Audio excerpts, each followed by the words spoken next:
Hi everyone, this is Jacqui Cooper and with J. Cooper Travels, and today I have a really wonderful guest and special topic that everyone I know is super close to these days because we're all doing online. And so I have Janet here, and Janet's going to introduce herself in terms of her business because she actually has quite a diverse business, and she's helped a lot of different small as well as larger businesses that you probably know and don't realize it. And so I'm going to let her share more about her journey, and then I'm going to ask her different questions that are going to help all of us. Thank you so much for being here. How are you doing today? Thank you. Fine. Thank you. Thank you so much, Jackie, for having me on your show today. I'm really glad to be here. I'm Janet, for anyone that hasn't met me before. I run a small digital agency with 3 partners, and we specialize in digital marketing and PR, catering to smaller boutique companies that specialize in organic foods and travel and B2B. And we've done everything from Fortune 500 in the past to today we specialize more in the artsy companies. We want to give them the exposure that they need out in the digital world. And so we help them with PR and social media and content creation. And we like to team up with our companies so that they are successful. So we feel like they're part of our family. So that's what we offer. So, how did you get into this area? I mean, that's something that I'm always fascinated by because the podcast is also about our personal journeys, not always about, where we've traveled to. So how did you become involved with this? Well, I started out as a graphic artist, and when I was in school as a child, I would draw all day rather than listen to the teacher. I mean, this isn't exactly something I'm proud of, but I felt that I was on a path to drawing and being an artist. So as I grew up, everyone would tell me, this is ridiculous, you're going to starve, this is insane. And I said, no, I'm sorry. I'm going to prove to you all that by using my pen, I'm going to make a living, buy a house, and raise a family, which is exactly what I did. So I started as a freelance, and then I worked in different advertising agencies, working my way up until I became a creative director. And then when the children came along, it was time to work out of the house a long time ago. Before everyone worked out of their house today, my husband and I had the babies and the phones and the art tables. And so, we worked in the entertainment industry, mostly in cable, doing a lot of graphic design. And then in 2003, we merged everything to digital. We started with web design, and then we did SEO. And then we fell in love with social media and PR in 2007, thanks to Facebook. And it went from there. It's like this big wormhole. You go from Facebook to Twitter to Instagram. And then I discovered Flipboard. And that's how we are today. That's what brought us to today. You know what, while you were sharing your story, I was thinking to myself, you were way ahead of the time, when you're talking about a lot of the places that you hit. People are now just kind of rediscovering them. They've been there, but now people are realizing, how do I use them for my business? How do I use them for other things? So you were way ahead and helping people position themselves to get them to be very successful early on. So you mentioned Flipboard. How did you discover Flipboard? I'm curious about it because, to be honest, I had not heard about it until you and I connected, and I'm wondering how would that help me? So just what is Flipboard? Oh my God. So let me start from what Flipboard is. Flipboard is like a digital magazine, a newsreader that sources content from the web. So if you leave it at that, you're limiting yourself and you're using only 5% of it. If you use it for your company to tell your story and promote your brand, you have options to create catalog, travel materials, brochures. You can expand your blog, categorize it into different digital magazines, and something that they have, another product called storyboards, which are short form magazines. So it's like your old school brochure where you would say, okay, let's talk about traveling to Mexico.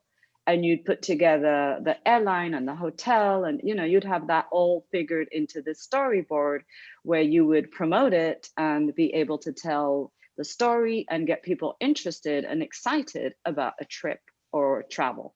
And then individuals themselves, and I do this a lot, is they plan their own trips using a Flipboard magazine. So last year I went to Greece and I put my Flipboard together of places I wanted to go in the Peloponnesian Peninsula. Oh, big word. So we did our tour guide, experience, so we could live it when we were there.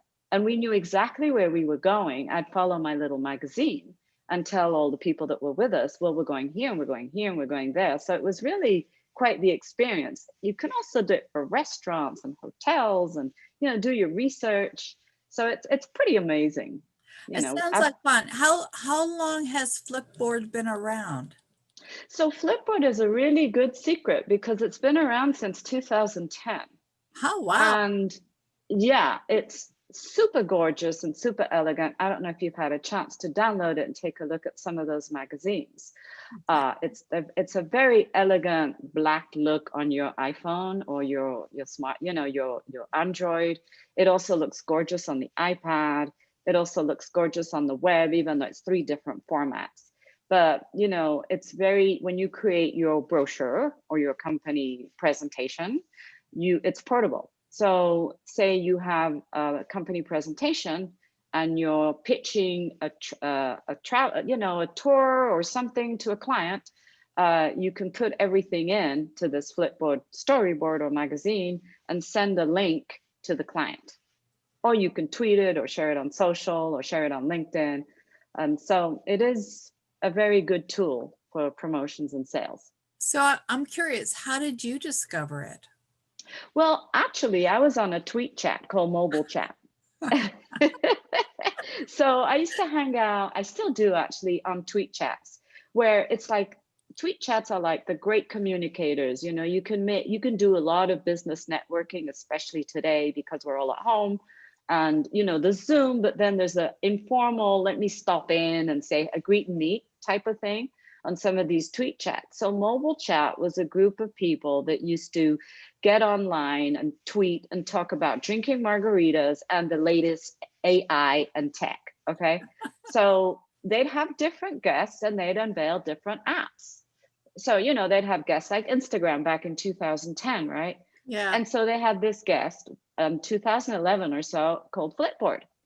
And I'm like, okay, what's this? So as a general rule, we'd all download the apps that were guests on this tweet chat, right? So I downloaded it and I took a look at it and I go, oh my God, this answers a pain point for my clients that are suffering because they wanted the traditional magazines. Remember, this 2009, 2010, when people were, where's my magazine? I want to touch a magazine. Now they don't care, right? But back then, all the ads and everything, they wanted magazines. I'd say, well, Facebook. And they go, no, please, we want a magazine. So I go, okay, Flipboard. And they're like, oh, a magazine. So that's how I, progressed. And then in 2014, I encouraged them to put their products like in an Amazon catalog.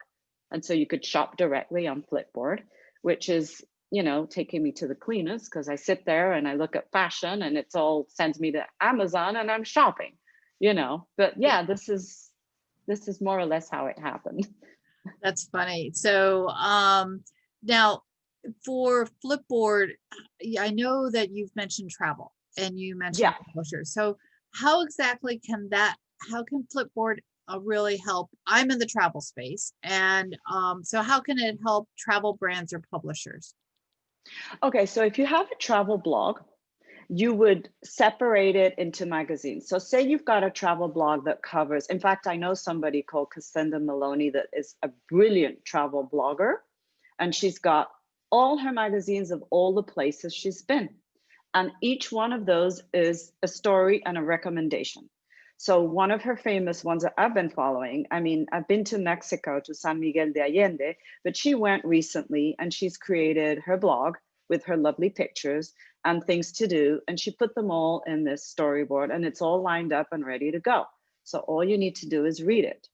or if you have travel things you're selling, like, you know, items, packages, you can put together tour packages to Africa.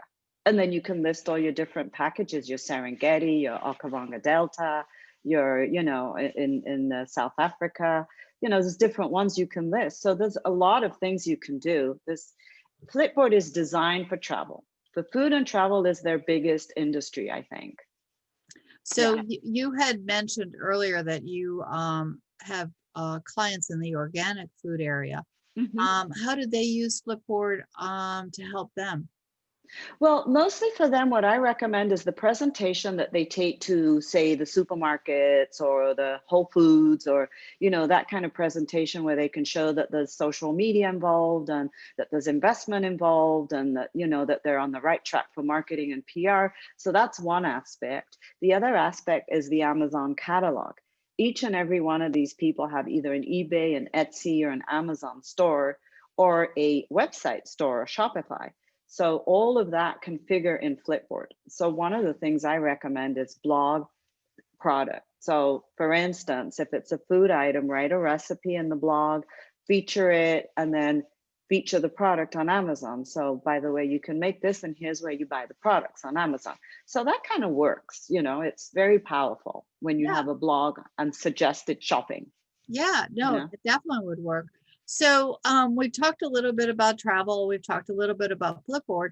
And it sounds like you've traveled a lot. So what was your most memorable travel adventure? Where do you remember going that you really love? And then following up on that, what's on your bucket list when we start to move around again? Well, okay, I've been bad.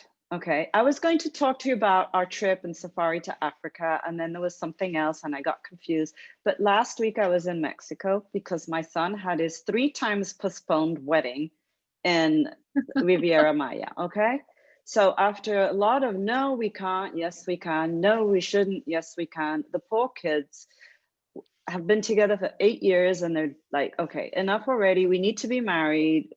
You know, we need to get this done with, or we'll lose our shirt. So 25 of us agreed to go, providing we were pre-tested and providing that the hotel was safe and offered some kind of quarantine. We all quarantined before we left.